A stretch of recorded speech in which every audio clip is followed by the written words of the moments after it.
Assalamu alaikum, урматтуу мекендештер. Бүгүн сиздерге Алайдагы Дарат Коргон деген айылды билесиздер. Ошол жер кандай, эмнеге Дарат Коргон болуп аталып калган? Ушул коргонду көрдүңүздөрбү? Дарат Коргон чеби деп коюп берди.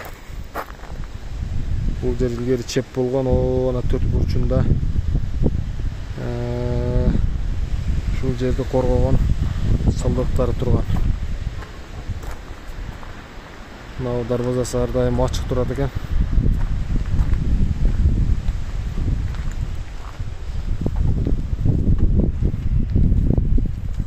Дарат Коргон чеби. Батыш жагы. Батыш тарабы.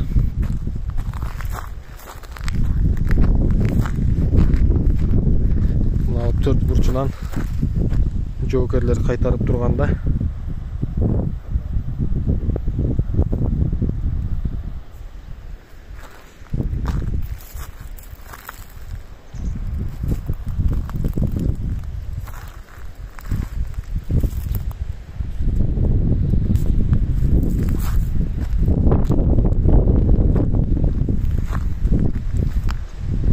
Ушундай турган Дарат Коргон деп ушул чептин атынан аталып калган.